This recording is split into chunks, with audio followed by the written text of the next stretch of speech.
Lorenz et Tcheka sont toujours en réathlétisation. Bien sûr, Adri et Martin Terrier, comme vous le savez, sont eux aussi en rééducation, en soins. Et pour le reste, tout va bien. Lucas, ça fait un peu? Non, sa blessure, il a même repris un petit peu avant, mais il a subi un petit contretemps avec un petit douleur au mollet, ce qui peut arriver. Et sinon, il est largement en avance, puisque dans les délais, c'était prévu plutôt 4 mois, et il a repris au bout de 2 mois et demi. Donc voilà, c'est juste un petit contretemps, mais ça devrait rentrer dans l'ordre assez vite. Un mot sur cette rencontre face à Lyon. Voilà, Lyon qui a plus d'objectifs vraiment. Comment on aborde ça? C'est trompeur? Il faut se méfier?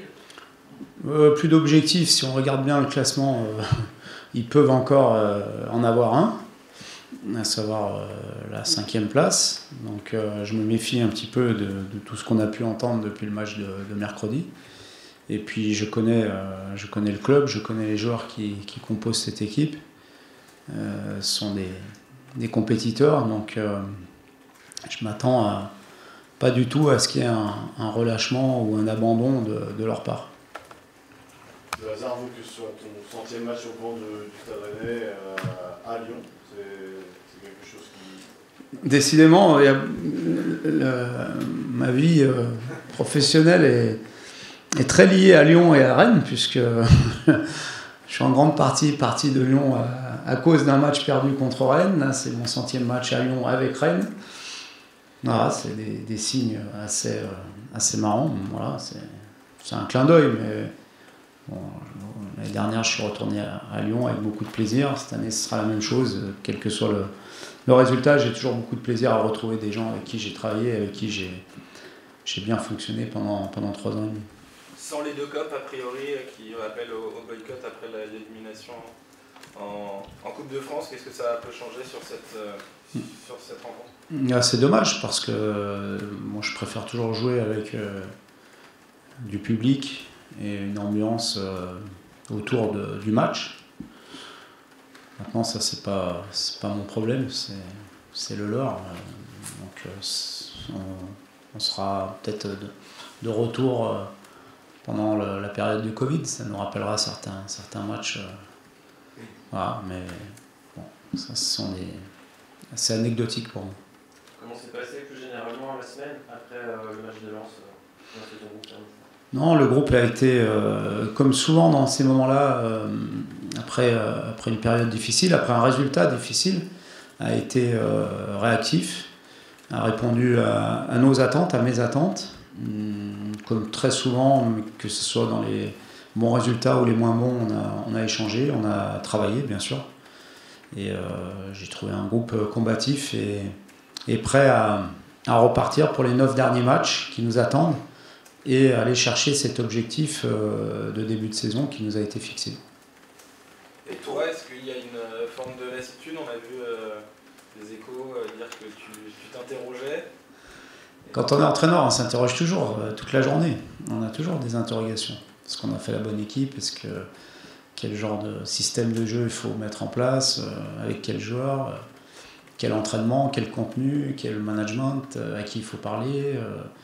Ça, c'est toujours des interrogations qu'on a en tant qu'entraîneur. Mais moi, je ne me sens pas du tout là. Évidemment qu'on ne traverse pas une saison avec des périodes fastes. Il y a des moments plus difficiles, mais c'est aussi dans ces moments-là qu'il faut être costaud. Et j'ai la chance d'avoir autour de moi des gens aussi qui m'aident dans ces périodes plus difficiles. Voilà, donc je me sens comme depuis le début, comme depuis mes débuts ici. Est-ce que tu te poseras les questions sur ton avenir à Rennes, s'il n'y a pas l'Europe au bout, par exemple? J'ai 2 ans de contrat à la fin de la saison, donc si on n'est pas européen, ce sera pour moi évidemment un échec personnel. On verra à ce moment-là, mais je crois le club a très bien communiqué suite à l'info qui a été relayée par une radio. Et j'ai rien d'autre à ajouter que ce qui a été déjà dit dans le communiqué, à la fois pour ma situation personnelle sur une certaine forme de lassitude ou par rapport à ma situation par rapport au Stade Rennais. On l'a dit, c'est votre 100e match sur le banc, ça fait de vous le 5e entraîneur en termes de longévité sur l'entraîneur actif. Est-ce que vous trouvez que c'est de plus en plus compliqué justement dans les clubs actuels d'avoir de la longévité, un projet à long terme Oui, je pense que notre métier est de plus en plus précaire et c'est aussi la suite logique de ce qui se passe dans la vie de tous les jours, où tout va très très vite, où on consomme et on jette, à l'image de ce qui se passe sur les réseaux sociaux par exemple, parce que ce sont des messages souvent éphémères qu'on diffuse et puis qu'on oublie quasiment instantanément après l'avoir diffusé. Mais ici c'est un peu différent, parce qu'il y a beaucoup de choses qui sont stables, à commencer par l'actionnaire propriétaire du club qui est présent depuis plus de 20 ans et qui est présent et qui sera encore présent pendant de longues années, parce que c'est un club où il y a une certaine stabilité au niveau de la formation, au niveau du staff, on va dire, qui est là depuis quelques années aussi pour certains. Donc c'est un petit peu différent, mais forcément notre métier il est exposé à des résultats et à des objectifs. Donc plus vous avez des résultats moyens et des objectifs qui ne sont pas atteints, et plus la place est difficile à garder. Donc c'est ce qui explique, je pense, le nombre de licenciements qu'on voit en France ou à l'étranger d'ailleurs, parce qu'il n'y a pas qu'en France, il y a aussi dans les pays... Dans tous les autres pays, il y a parfois des clubs qui changent 2 fois d'entraîneur dans la même saison. Je pense que c'est lié uniquement à ça, et il faut l'assumer, il faut être prêt à ça quand on fait ce métier. Tu évoques ce cadre, justement, tu sens encore, comme à tes débuts, la confiance de l'actionnaire, la confiance de ce club? Oui, complètement. Complètement, et de plus en plus même, je dirais. Donc c'est aussi un élément très important lorsque vous êtes entraîneur. On a vu cette stat là, quand vous encaissez un but, le premier but, souvent, depuis que tu es en poste. Oui. Mais oui, c'est valable pour nous, mais je crois que, parce que j'avais fait faire quand même une petite étude suite à ça, et je crois qu'il y a 65 ou 70% des équipes qui, lorsqu'elles encaissent le premier but, ne gagnent pas le match. Donc c'est pas inhérent au Stade Rennais, ou à moi-même d'ailleurs. On sait que l'importance du premier but dans un match est capitale. Donc c'est pas seulement le Stade Rennais qui n'a pas les facultés mentales pour inverser un score. Ça nous est déjà arrivé de le faire, peut-être pas suffisamment, mais ce qui m'interroge aujourd'hui un peu plus, c'est qu'on a gagné en solidité, parce qu'on encaisse très peu de buts depuis une dizaine de matchs, mais aussi qu'on se crée beaucoup moins d'occasions. On a beaucoup moins de situations dangereuses dans les matchs. Donc c'est surtout là-dessus que j'ai insisté cette semaine, et je pense que ça part déjà des intentions de jeu.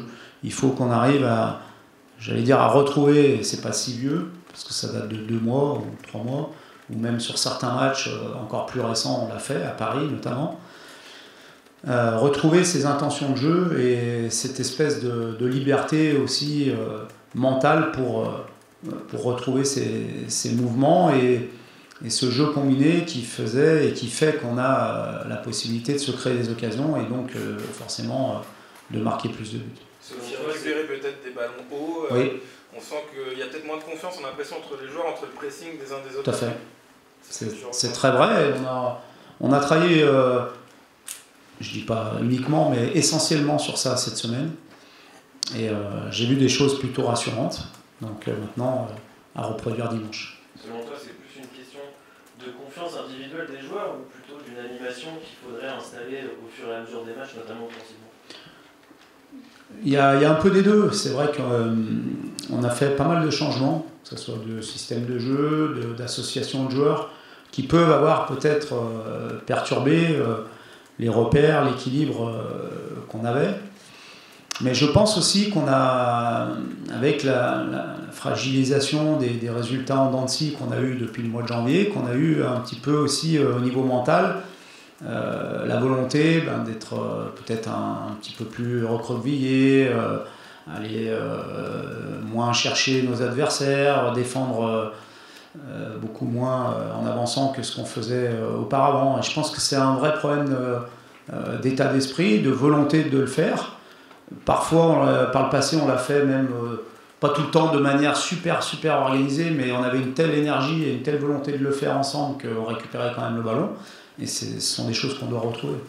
Ce jeu offensif, est-ce qu'il symbolise un peu par aussi par Armin Gouiri qui joue beaucoup moins, qui est moins décisif qu'il y a quelques mois? Est-ce que vous pouvez me dire sur Armin Gouiri qu'on voit moins Moi, les joueurs dépendent toujours de l'animation de l'équipe et du jeu de l'équipe. Donc évidemment que quand le jeu offensif de l'équipe est moins fluide et moins délié, eh bien les attaquants sont moins servis, sont moins dangereux, marquent moins et parfois on les cible en disant tiens il est moins bien. Donc je pense que tout est lié. On ne peut pas demander à nos attaquants d'être très performants si le jeu collectif avec ballon n'est pas performant, si au bout de 3 passes on perd le ballon, ou si nos attaquants ne sont pas servis dans les bonnes zones ou au bon moment, c'est aussi difficile pour eux d'être performants. Donc c'est un tout, c'est des choses qu'on doit retrouver, qu'on a par moment sur certains matchs ou dans un bout de match, mais qu'on a beaucoup moins sur la continuité aujourd'hui. Voilà. Et c'est dans ce sens-là qu'on a travaillé cette semaine. Et je pense sincèrement que c'est avant tout individuellement et collectivement un problème de confiance qu'on doit remettre dans nos têtes. Tu parlais du jeu combiné, retrouver ça, les symboles de ce jeu-là l'année dernière étaient sur le banc samedi, c'est Flavien, Lovro, peut-être même Baptiste. Tu peux nous expliquer pourquoi tu fais ces choix-là? Je l'ai fait parce que je fais toujours l'équipe qui me paraît la plus adaptée pour gagner le match. Donc s'il y a des joueurs qui sont sur le banc, c'est que j'estime qu'ils ne montrent pas tout ce qu'il faut pour être sur le terrain. Sinon, c'est que je suis complètement maso, ou que je veux prendre ma retraite, comme je l'ai lu. Mais ce n'est pas le cas. Donc, c'est que j'ai des bonnes raisons de le faire. Sinon, je ne connais pas un entraîneur qui se passe d'un joueur qui peut lui permettre de faire gagner des matchs. Tu avais relevé le déficit d'impact par rapport à Lens, aussi parfois le manque de maturité. C'est vraiment ce sur quoi il faut accentuer la réflexion pour le futur. Oui, pour moi, oui. Pour moi, oui, ce sont 2 axes de progression. Je l'ai déjà dit et on est d'accord avec Florian, avec le président sur ça. Mais ça, c'est un plus moyen terme, puisque aujourd'hui, on a 9 matchs à gagner pour se qualifier pour la Coupe d'Europe, ce qui est très très important pour le club, pour les joueurs, pour moi. Pour le staff, parce que on sait très bien que c'est une saison avec la Coupe d'Europe, c'est ce qui nous anime, c'est ce qui nous motive. Donc c'est là-dessus qu'on se concentre pour l'instant. Et bien évidemment qu'il y a déjà des réflexions pour améliorer l'effectif de l'année prochaine et des profils de joueurs peut-être identifiés et différents de ce qu'on a. C'est un regret de ne pas avoir pris ce milieu. Vous vouliez. Non, mais moi j'ai pas de regret parce que sinon on vit qu'avec ça et dans notre métier ça ne fera pas avancer les choses. Donc comme je dis souvent, c'est comme les matchs, une fois que le match est terminé, il faut l'analyser, il faut en tirer les leçons, mais d'avoir des regrets ça ne sert plus à grand chose. Ce qui compte c'est ce qui va venir. Concernant Flavien, est-ce que c'est un choix? Est-ce qu'il y a une sanction sur le fait qu'il joue moins? Ou est-ce qu'il a aussi des douleurs physiques? On sait qu'il avait des petits soucis de hanche. Est-ce que ça aussi... Alors, je ne dirais rien d'autre que ce n'est pas une sanction. Je vous l'ai déjà dit, je crois, plusieurs fois. Je ne suis pas là pour sanctionner mes joueurs de je ne sais quoi, d'ailleurs, parce que je ne vois pas ce que je pourrais reprocher à Flavien. J'ai affaire à des adultes, des gens responsables. Donc je ne suis aucunement dans la sanction, sauf si il y a des règles que j'ai établies et qui sont non négociables, qui sont transgressées, ce qui n'est pas du tout le cas concernant Flav. Donc il n'y a aucun autre sujet qu'un sujet sportif dans mon choix aujourd'hui. Et ces douleurs à la hanche dont il parlait fut un temps, elles sont passées ou il y a encore? Elles sont passées, c'est de mieux en mieux. Voilà, c'est ce que je peux vous dire. À propos de règles, il y a un entraîneur que t'aimes bien, Antoine, qui a mis des règles sur le Ramadan, qui a fait un joueur qui n'a pas joué le dimanche dernier contre Reims parce qu'il veut que les joueurs rompent le jeûne ce jour-là, le jour de match. Toi, c'est quoi ta position par rapport à ça? Moi, elle est très claire et elle est maintenant, depuis que je suis entraîneur, toujours la même, c'est-à-dire qu'on met en place tout ce qui est possible, nous, clubs, pour qu'ils puissent respecter le jeûne. Je leur demande juste d'être à tous les rendez-vous collectifs le jour du match présents. C'est-à-dire que même s'ils ne rompent pas le jeûne le jour du match pour le déjeuner, par exemple, je souhaite qu'ils soient avec l'équipe. Mais je n'oblige personne à rompre le jeûne, c'est une réflexion personnelle. Et depuis que je suis dans le métier, ça se passe bien. Après, chacun a ses règles et sa façon de voir les choses. Tu n'as jamais constaté de moindre performance de joueurs Le problème de tout ça, c'est qu'on peut toujours se poser la question. Si un joueur est moins performant, est-ce que c'est parce qu'il n'a pas mangé, pas bu? Mais il y a d'autres joueurs qui ont mangé, qui ont bu, qui ne sont pas performants aussi. Donc c'est difficile de l'évaluer. C'est sûr que le jour du match, surtout quand vous jouez à 21h, c'est peut-être pas l'idéal pour avoir un niveau de performance. Mais encore une fois, c'est mental aussi. Et depuis que je suis entraîneur, j'ai vu des joueurs jeûner le jour du match et être très bons le soir. Je ne peux pas m'assurer mais je crois que Karim jeûne le jour du match. Je n'ai pas vu une grande différence avec lorsque. Voilà, donc. Non, moi on a beaucoup d'échanges avec tous les joueurs qui pratiquent le jeûne pendant le Ramadan et je pense que ça fonctionne plutôt bien, nous, en tout cas depuis qu'on est ici. Il faut mieux avoir un joueur qui fasse le jeûne plutôt qu'un joueur qui sorte tous les soirs en boîte, par exemple. Voilà, par exemple. Non, mais voilà, un peu ou qui mange au McDo tous les jours, par exemple. J'aurais peut-être pas dû dire McDo, mais me faire retoquer. Voilà, au fast-food. Donc. Vous êtes sorti du top 5 depuis ça fait longtemps. Oui. Est-ce que ça peut et ça doit être aussi un électrochoc pour justement retrouver un état d'esprit plus conforme? Oui, en termes d'objectif de fin de saison, oui. Mais je pense qu'il faut surtout qu'on se concentre sur le match qui arrive. Et les uns après les autres et sur les 9 derniers. Plutôt que de. Peut-être d'ailleurs que c'est ce qui a pu nous porter préjudice, de vouloir toujours se projeter sur le podium, la Coupe d'Europe, nos concurrents directs, etc. Je pense qu'on a peut-être un peu trop parlé de tout ça et qu'on a perdu ce qui a fait notre force, c'est-à-dire se concentrer sur le jeu et sur les moyens de parvenir à atteindre nos objectifs. Est-ce que paradoxalement, peut-être cette position de chasseur pourrait mieux vous aller pendant plusieurs journées? Lille a eu du mal aussi à aller vous chercher quand vous faisiez des faux pas. Oui, bon après, je préférerais être à la place de Marseille ou de Lens, hein, ou de Paris. Pas se mentir, mais de toute façon, je vous le dis souvent, je l'ai souvent dit, on a ce qu'on mérite en fin de saison. Donc c'est à nous de tout faire pour mériter d'être européen en fin de saison. Et il y a 9 matchs pour y parvenir. On doit les prendre les uns après les autres. On doit avoir ces intentions de jeu qui font notre force, qui sont notre force. Et puis on fera les comptes le 3 juin, parce que c'est le dernier match. Et quand tu dis s'il n'y a pas l'Europe, ce serait un échec personnel, ça veut dire que tu serais revanchard à ce moment-là ou tu réfléchirais vraiment à ton avenir pareil? Non, mais ça j'en sais rien, mais quand vous êtes entraîneur, que vous avez un effectif qui est construit pour vous qualifier en Coupe d'Europe, que c'est un objectif qui est clairement défini par le propriétaire et par le club, et que vous êtes compétiteur, lorsque vous n'atteignez pas un objectif, évidemment vous le prenez comme un échec. Après, les échecs font aussi parfois partie des choses qui peuvent vous faire avancer et vous faire rebondir et vous faire prendre de bonnes décisions. Donc je ne me projette pas là-dessus. Comment, juste une réaction, la semaine que vous avez vécue avec ces infos, ces rumeurs, ces démentis, vous, ça vous fatigue ou globalement vous dites ça glisse sur vous, vous dites c'est le jeu finalement, c'est le foot qui est comme ça? C'est le foot qui est comme ça. Hein. Voilà, ça me fait rire. On parle souvent de sprint final. Là, je pense qu'on y est. On doit être le plus régulier possible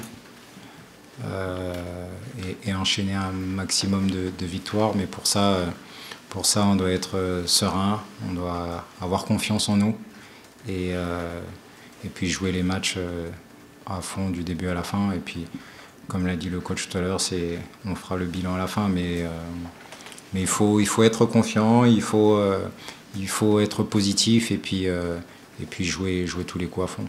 Est-ce que le groupe l'est? Est-ce qu'il y a encore de la joie de vivre ou est-ce que vous êtes un peu touché par les résultats et la morosité? Non, on n'est pas du tout impacté par les résultats parce qu'il y a aussi de bons résultats dans tout ça. Le seul problème, c'est qu'on est irrégulier, surtout depuis 2 mois. Et c'est ce qui nous fait défaut aujourd'hui. Mais on est quand même conscient qu'on a pas mal de qualité. On l'a prouvé sur beaucoup de matchs. Donc il faut retrouver cette confiance, retrouver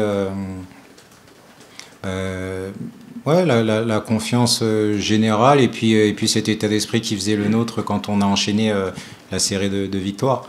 Mais en tout cas, nous, on n'a qu'une seule idée en tête, c'est d'engranger un maximum de points pour atteindre l'objectif qui est l'Europe.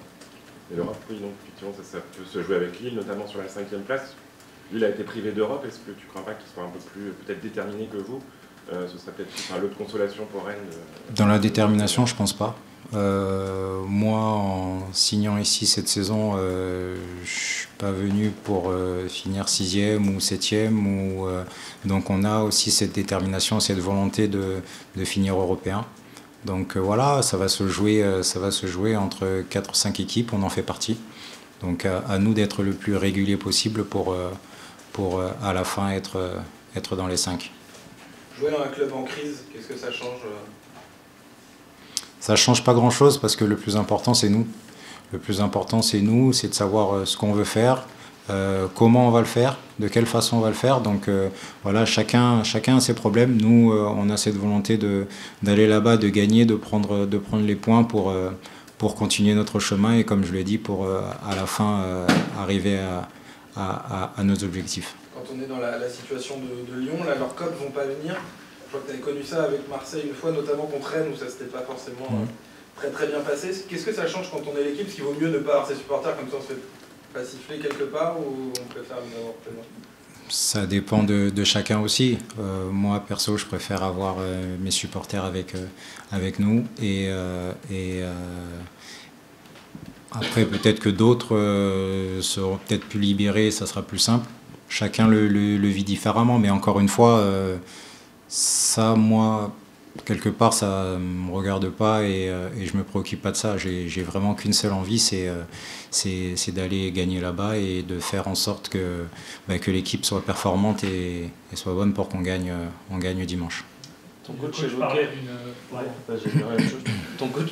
évoquait tout de suite une solidité que vous aviez désormais. Est-ce que c'est quelque chose que tu sens toi aussi? Oui, complètement. De toute façon, les chiffres parlent d'eux-mêmes. On concède peut-être un peu moins d'occasions, on concède surtout beaucoup moins de buts qu'en première partie de saison. Mais en contrepartie, on se crée aussi beaucoup moins d'occasions. Donc c'est un équilibre aussi à trouver. Mais moi, en tout cas, en tant que gardien de but, ça ne me déplaît pas de ne pas encaisser autant de buts qu'en première partie de saison, même si on gagne aussi, c'est clair. Mais on est plus solide. Et comme je le dis aussi, peut-être que aussi, ça nous empêche ou ça nous bloque dans certaines situations offensives. Vous êtes plus solide, mais aussi parce que tu enchaînes les performances depuis un mois ou deux, t'es le joueur en face de l'équipe, en nombre d'arrêts et tout ça. Ouais, mais c'est pareil, je suis un élément de l'équipe, donc c'est aussi mon rôle d'être performant et d'être décisif. Donc c'est le collectif aussi, les mecs font les efforts aussi pour qu'on essaie de concéder aussi un minimum d'efforts, d'un minimum d'occasions. Donc c'est vraiment le collectif et c'est l'équipe qui concède beaucoup moins de buts, tout simplement. Il y a être performant, il y a être très performant, tu as quand même, je crois, battu certains de tes records d'arrêt qui devaient dater de 2016-2017 contre Nantes et Paris. C'est quoi le secret, la fontaine de jouvence de ce moment-là? Parce que... Non, après c'est un peu de tout, le travail, la réussite, la chance. On prend tout, mais quand ça se passe comme ça, c'est toujours mieux. On gagne aussi en capital confiance, on est serein, on se sent mieux. Et c'est toujours bien quand ça se passe de cette façon-là. Après, perso, je fais ce que j'ai toujours fait, essayer de donner le maximum pour le groupe. Et puis, quand ça se passe comme ça, encore une fois, tant mieux. Et pourvu que ça dure jusqu'à la fin de saison. Et du coup, tu as toujours cette envie, tu l'auras toujours l'année prochaine, ce sera peut-être ta dernière saison. En tout cas, je l'ai toujours. Oui, en tout cas, aujourd'hui, je l'ai toujours. Et normalement, la saison prochaine, si les dirigeants, le coach sont satisfaits de ce que je fais, je devrais être encore là. Mais ce n'est pas le plus important. Encore une fois, il y a 9 matchs à jouer. Et même si je sais que ça ne vous plaît pas, mais c'est une réalité, nous on est vraiment focus sur le match de dimanche qui arrive, parce que le match de dimanche aussi conditionne celui d'après, et en gagnant les matchs, on gagne en confiance, et puis en enchaînant les victoires, on est encore plus confiant. Donc c'est pour ça que c'est important de pas trop se projeter, de vraiment jouer ce match-là à fond, et puis même si vous n'aimez pas cette phrase-là, c'est une réalité, c'est de prendre les matchs les uns après les autres. Voilà. S'il n'y avait pas la Coupe d'Europe, tu aurais toujours aussi l'envie de... Pareil, c'est une autre réflexion aussi à avoir en fin de saison, mais je ne me projette pas aussi loin. Et surtout dans mon esprit et dans l'esprit du groupe, on a cette envie et cet objectif de se qualifier. Le coach l'a dit, ça serait un échec personnel pour lui, mais ça serait un échec également pour moi et je pense pour le groupe aussi.